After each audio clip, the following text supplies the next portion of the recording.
Você está prestes a ver algo que pode mudar completamente o futuro de Dragon Ball Super. Porque se isso estiver certo, o Super Saiyajin 5 não é só possível, ele já está sendo construído dentro da história sem ninguém perceber. E o mais absurdo é que isso não depende de invenção, não depende de fanfic.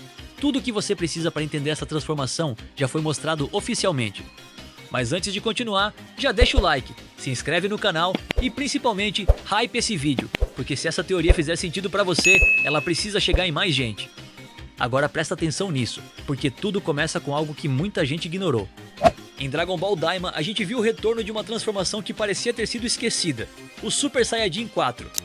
E à primeira vista, isso parece só nostalgia, parece só fanservice, mas não é. Porque o SSJ4 representa algo que Dragon Ball Super tinha praticamente abandonado, o lado primal dos Saiyajins. Enquanto todas as transformações atuais seguem um caminho divino, Super Saiyajin Deus, Super Saiyajin Blue, Instinto Superior, todas elas são baseadas em controle, calma, perfeição. O SSJ4 é o oposto completo. Ele é instinto bruto, força selvagem, é o Saiyajin lutando no seu estado mais puro. Isso cria algo muito importante dentro da história. Agora existem dois caminhos claros, o caminho divino e o caminho primal. E o mais absurdo é que o Goku domina os dois. E é aqui que entra a parte que quase ninguém percebeu. No mangá de Dragon Ball Super, mais especificamente na saga do sobrevivente Granolah, o Goku fez algo que muda completamente o jogo. Ele começou a usar o instinto superior sem precisar da forma de cabelo prateado. Isso muda tudo.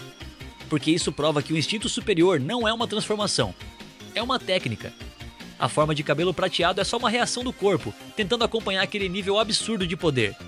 Mas o verdadeiro instinto superior está na forma como o Goku luta, nos movimentos automáticos, na ausência de pensamento.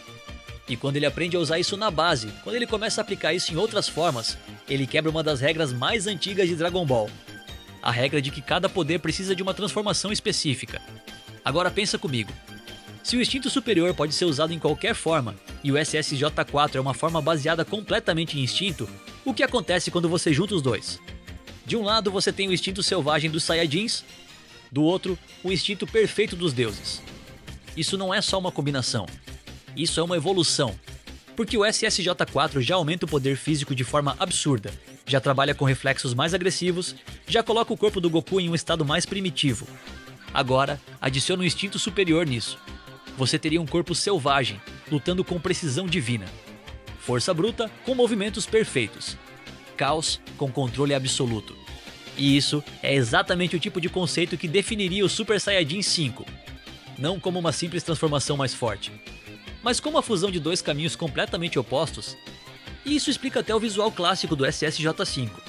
Cabelos brancos, energia absurda, presença quase divina, mas ainda com aquele aspecto mais agressivo, mais intimidador. Não é só estética, é coerência com tudo que já foi construído. E o mais interessante é que essa teoria fica ainda mais forte quando você olha fora da história.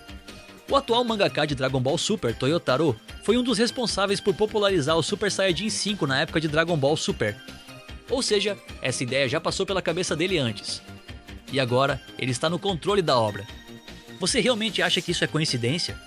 Ou será que ele só está esperando o momento certo para trazer esse conceito de volta, de uma forma canon e muito mais bem construída? Porque se você olhar para a evolução do Goku, ele nunca segue um caminho óbvio.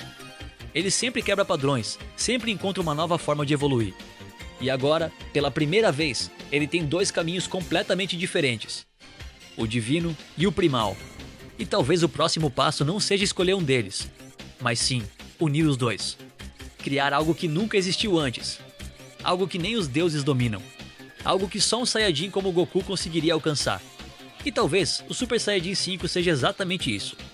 O ponto onde força e técnica, instinto e controle, Deus imortal se tornam uma coisa só.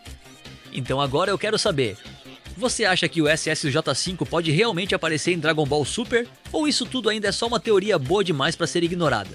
Comenta aqui embaixo e não esquece de hypar esse vídeo. Porque se essa ideia começar a se espalhar, vai ser impossível fingir que ela não existe.